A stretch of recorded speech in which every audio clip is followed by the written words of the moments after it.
kasabihang your eyes are the windows to your soul. Subalit paano kung nawala ito? Dito nasubok si Joel dahil sa isang matinding dagok sa kanyang buhay. Pagpunta yun, diretso siya tutok sa baril sa yung partner niya. Kasi binantaan niya patayin. Binaril ako po sa inside my office. Kala ko that's my last day na po in my life po. I fall down in the floor, so binalikan niya ako dun. Sa ulo talaga yung intention niya. Pero I think with God's grace siguro sa akin na baka yung kamay niya minove. Natamaan ako dito pero yung mata lang ang na damage ko. Nang malaman ng asawa ni Joel ang nangyari mula sa sekretary, I asked the Lord and I said, kneel down, we need to pray. Sabi ko, Lord, this is the first time talagang I'll really ask for your mercy. Please spare Joel's life and then save him. Kahit na hawakan mo lang siya, I don't know if I was commanding him or asking him too much. I don't know why this happening to me na wala akong ginagawang mali.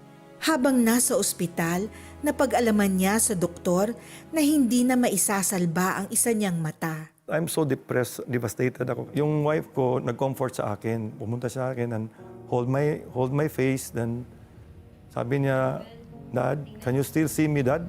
That one eye, sabi ko, will signify God's love in your life. Na parang from devastation, na okay siya. Nag-ask ako kay Lord na kung pwede po, Lord, wag mo na akong kunin. Ganon, nag-bargain ako sa Kanya.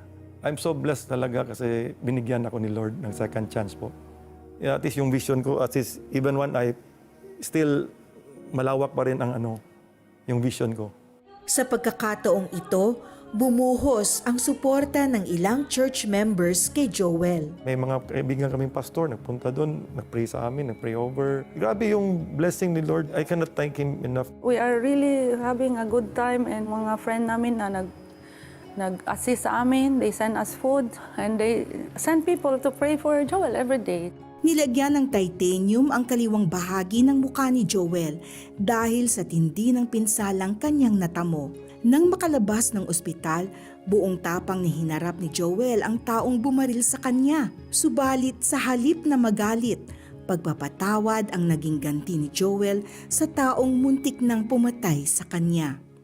100% ko siya pinatawad. Wala akong hatred sa kanya, wala akong bitterness. How come I cannot forgive that person na even God forgive us? Mas grabe pa tayo, di ba? He died for us in the cross and cleansed our sins, right? Lumipas ang ilang taon matapos magpatawad ni Joel, naghimala ang Diyos sa kanyang buhay. Kinik niya yung screw kasi nag-grow back na yung bone. So, nagtaka yung doctor. Sabi niya, may possible chance na mag-grow back. Naging titanium free na ako. So, thankful talaga ako palagi sa kanya. Sabi ko, thank you for everything that you done in my life. Thank you talaga. Wala akong any complaints, any doubt. Ito ang ginawa mo sa akin. Kasi alam ko may purpose ka. Masaya at kontentong namumuhay ngayon si Joel kasama ang kanyang pamilya at naglilingkod sa Panginoon. Tunay na may kagalingan at kapayapaan sa pagpapatawad. Ngayon, nawalan man ng paningin ang isa niyang mata. Naging malinaw sa kanya ang mensahe ng Diyos. Binigyan ako ng ganitong heart ni Lord. It can also teach lesson sa mga tao po na we don't need to revenge po na kung ganun ang nangyari. You have to forgive and then leave it to the Lord. Ito nangyari sa akin lahat. Nandito pa rin siya sa akin. Ginabayan pa niya ako. Wow. Itong testimony nito is very powerful kasi yung mga ibang tao nga hindi naman ginawa ng ganun. Si Joel, sabi niya nga, hindi ko naman kasalanan to na parang na-aksidente lang na siya yung parang nasa crossfire. Oo, siya yung nasa crossfire. Pero nakapagpatawad siya, whereas yung ibang tao nga, pinagsabihan lamang ng masama. So, ibig ko sabihin... Hindi maka-forgive. Yes. Oo. So, napakaganda nitong testimony ni Joel na talagang yung love ni God is unstoppable.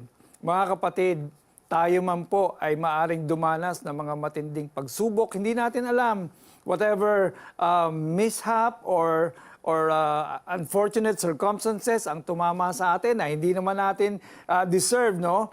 Pero alam po ninyo, diyan po kumikilos ang Panginoon. Meron siyang purpose katulad ng sinabi ni Joel that he was able to forgive someone who targeted him.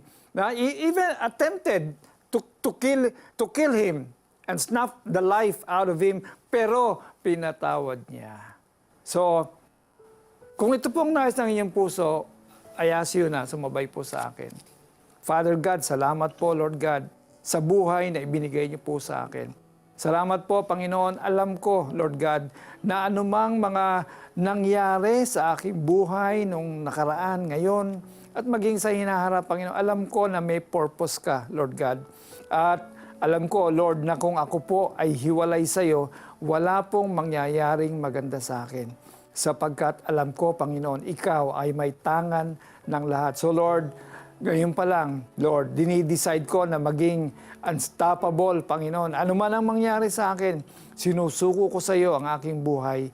Linisin mo ko, Panginoon. Patawarin mo ko sa lahat ng aking mga shortcomings, Lord God. And I invite you to be the Lord and Savior of my life.